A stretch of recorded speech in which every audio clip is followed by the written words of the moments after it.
Hey everybody, welcome to your weekly coach. I'm excited to be here. Thank you so much for being here. Today we're going to talk about one of my favorite topics and also a topic that I battle with daily, and that is how to overcome fear of failure. As a recovering perfectionist, my fear of failure is grand and real and deep and true. But today we're going to talk about the different things that we can do to overcome it, how we can embrace it and move through it, let it move with us through our lives, but not let it debilitate us. So, number one, to help overcome your fear of failure, we just got to do more things that we could fail at. So, purposefully pick things that you aren't good at, that you could be actually pretty bad at, that you could maybe fail at. And now, in order to do that, you're probably like, well, if you fear failure and you're looking to overcome it, you're probably like, well, I purposefully don't seek out things I would be bad at. So you're probably going to have to make a list. So grab a piece of paper, make a list of the things that you're interested in trying and pursuing, that you're curious about, but that maybe if you're really true and honest with yourself, you haven't pursued it really because you would be new at it, you might be bad at it, and you might fail at it, and that's scary, and that feels crummy, and it feels overwhelming.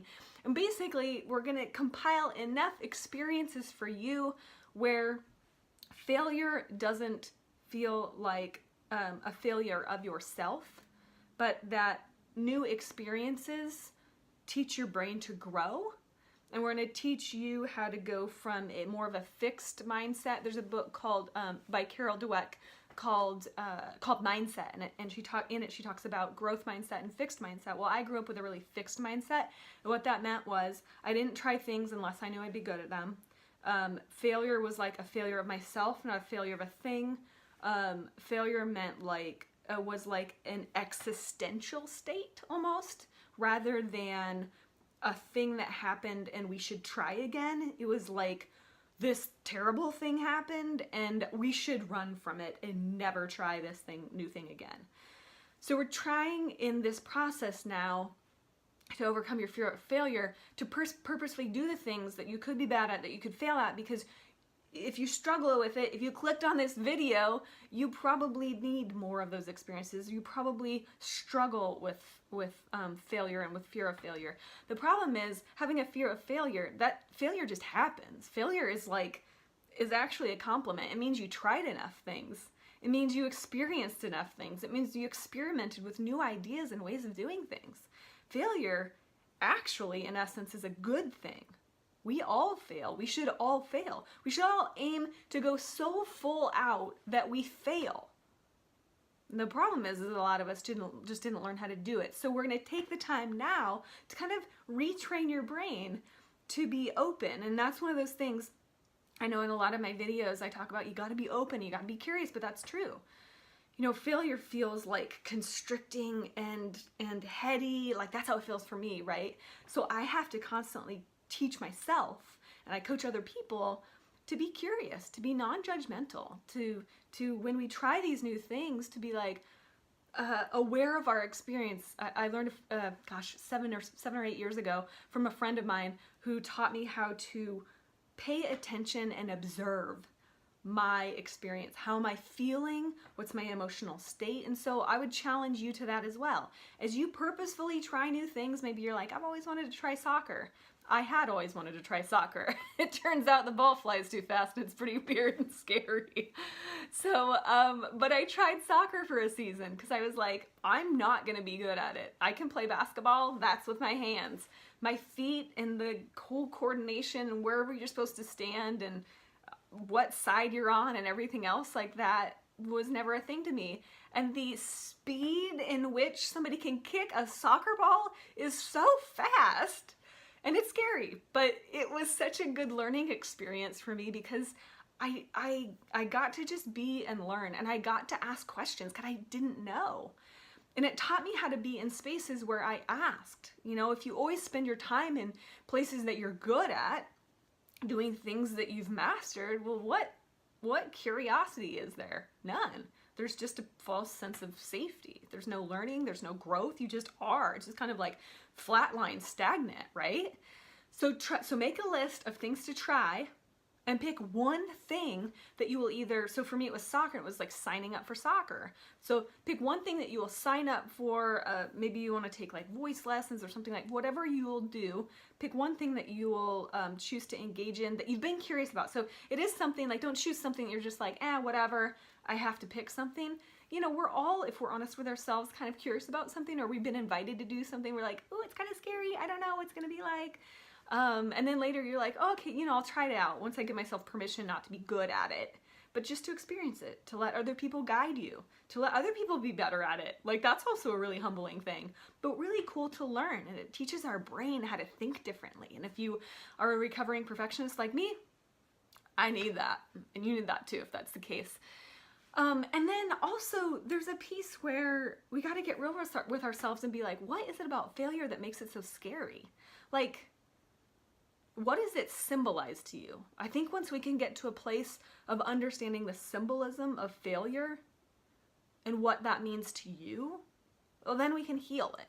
Then we can acknowledge it and we can move through it. So for me, for example, growing up a total perfectionist, trying something new and failing was like I had shared, it felt like a failure of me as a person. Like I was a failure.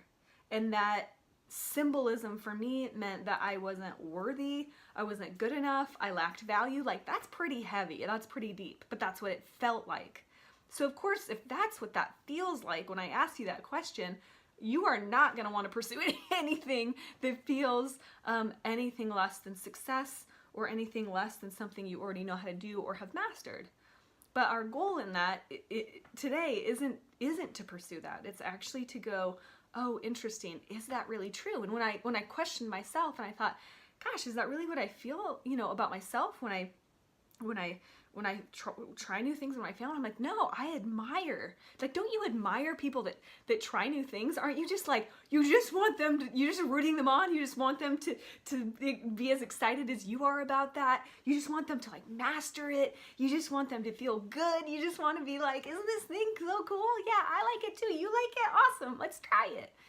Like that's actually what we want. We all want each other to succeed and to enjoy and to experience. And my gosh, for what other reason are we all in this life together, bouncing around in this world with like this amusement park of things we could do or be, so much access to do anything in the world. Like we can record videos and put them online. Like what a freaking amazing world we live in. We can work from home. We can work anywhere. We can have a mobile office and do van life and live everywhere. Like the options we have at this point in our lives are amazing, but our fears of failure limit us. So we're gonna move through that. All right. So now pick. It's easy when we can pick somebody else, because then we can kind of embody how they feel and like what we can learn from them. Sometimes it's harder to learn from ourselves. So pick one person that you really, really, really admire, and in the next 1 week, okay? You can do this. I know this takes a little time. I know that this stuff I share in these little videos, these weekly coach videos, they're like months of coaching if I coach somebody on all this. I get that, but I believe that you can do this. I believe that you can take these little tidbits of knowledge and expertise and you can enhance and change your life. I believe that you can do this and you can be happier, you can be more successful, more fulfilled, enjoying greater senses of purpose and aliveness and belonging and enoughness and worthiness and value, and that's what it's all about, all right? So stick with me. Pick one person that you admire, and then the next week, ask them about their successes, and more importantly, ask them about their failures. And when you ask them about their failures, ask them about their big failures, and then ask them what they learned from it. Ask them what they learned from it, and take note. Note that the things that they learned from it probably far outweighed and led to even greater ideas and thoughts and understanding in the ways they move about the world. Like, take note of that.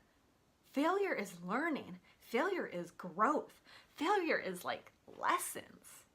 And then when you do that, now we got to move through what beliefs you got to let go of in order to embrace failure, in order to risk it. So maybe, you know, for me, I grew up a perfectionist, but I didn't really realize I was. And so that was kind of weird to be like, oh, weird, how come I don't try new things? Or how come this like fear of failure like kind of consumes me? And, but then I realized that I had a belief that I lacked value and worthiness, and that I had a belief that trying new things was not worth it, was too scary. It was too risky to my ego, to be honest. It was too risky to my personality. It risked my sense of being, my sense of purpose and passion. It like risked everything. So when you can identify that, then you can free yourself from it. Because the truth is, when you stop and you go, you write that down, like write it down, seriously. What beliefs will you have to change or let go of in order to do this, in order to embody and welcome in things that you might fail doing. You might fail doing your dream. Should you not do it? No, you should still do it. Does it bring you happiness and joy and aliveness and excitement? Do it. But there are things along this way that you just got to clear out, right? We sometimes fill our emotional closets full of stuff, and now we're taking the time and you're pulling out those pieces and you're saying, you know what? This served me for a time and it doesn't serve me any longer. So my question to you, and write this down, are what beliefs will you have to change in order to move forward, to overcome this fear of failure, to welcome in new opportunities and experiences where you can learn and grow? What beliefs will you have to change? So for me, the beliefs I had to change or let go of, like I had to change and let go of the idea that failure was my identity. Failure, now I know, failure is growth and learning. Failure is abundance and ideas. You know how many people fail time and time again? How many things, like I'm recording this video on an iPhone. You know how many times Steve Jobs failed? But here we are because he kept going, because he thought it was a great idea, because he had a learning and a growth mindset, not a fixed mindset, which kept him in this little closed box. Like, nobody wants to live in a box. Nobody wants to feel safe but stuck and alone. Like, that sucks, right? So what beliefs do you have to let go in order to live past this fear of failure and into your hopes and your dreams, and in feeling like you can be part of communities, even if you're not good at whatever you're doing? Like just yesterday, we own a house in a development that has an HOA and has a board. I've never been to an HOA meeting, by the way. It was really freaking long. And I don't know what a board does. But you know what? I realized that there was an opportunity where I could be helpful based on where we live and based on what I know and my position. And I had to take this moment to be like, and I was like, what do you do on the board? And like, what are the expectations? But there still was a moment that I had to be like, I might not be good at this, but I can still be of service. And that's still worth it. So I volunteered. I was like, sure, I'll be on the board. You got it. Absolutely. But I had to overcome, even in the moment of considering it in front of these 5 people, this panel or those panel board members, I had to think through it and be like, okay, I can do that. Okay, I can risk that. Okay. And I share this because it's a lifelong process. We're just teaching you how to think through it so that you can think through it faster and faster and faster as you go. Okay? So it doesn't stop you, doesn't limit you, but that you go, ooh, I see that creeping in. I see that fear of failure. I see that fixed mindset. Boom, I'm growth mindset. I want something more. I want something better. I can be of service. I want to enjoy this experience, so I'm going to move forward. Got it? Okay, cool. And then what one thing can you do today in pursuit of your wants, in pursuit of your dreams, in pursuit of who you want to become? So knowing what you know after these few minutes together, doing this weekly coach, engaging in this like back and forth with a little coaching, and writing down your fears of failure, your risks, what makes it scary, what it symbolizes to you. What one thing can you do today in pursuit of your hopes and dreams? What one thing can you do, and are you willing and committed to doing today? All right, so today we talked about how to overcome your fear of failure. We talked about fixed mindset, growth mindset, and how powerful and brilliant, vibrant living into this growth mindset is. I didn't grow up with it. I was very fixed mindset, but it is possible, like even if you grow up that way, that you can move forward and shift into this growth mindset. But it does take study, it takes training. And that's the whole point, is we're retraining your brain. That's all I do every day that I'm coaching with people, is we're rewiring our brains so that they can work for us, not against us, so that we can work toward the things we want, not in service of failure or in service of fear or in service of things that we don't want, our negative feelings, but rather in forward projection toward what we want. All right. And then you committed to one person that you're going to talk to in the next week, and you're going to ask them, somebody that you admire. All right. And you're going to ask them about their successes, and even more importantly, about their failures and what they learned from them. Would they take them back? What growth came from it? Ask them all those questions. Be curious, be interested, be excited to learn, and then pick one thing that you can actually go out and do, that you can sign up for a piano lesson, that you can join a sports team. What one thing will you do or join and engage in so that you can purposefully do things that you are not good at? Not because you lack talent, because you probably haven't done it before. Pick new things that you can start chalking off your list, that you can feel what it feels like to expand, to have permission to enjoy who you are, to enjoy learning. Isn't learning cool? Isn't it fun?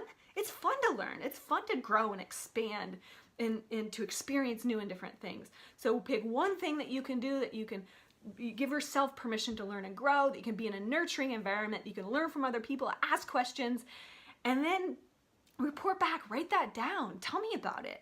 Like, let that be more of what you do and who you are and what you embody, and let that help you move you toward your dreams, because that's the whole point.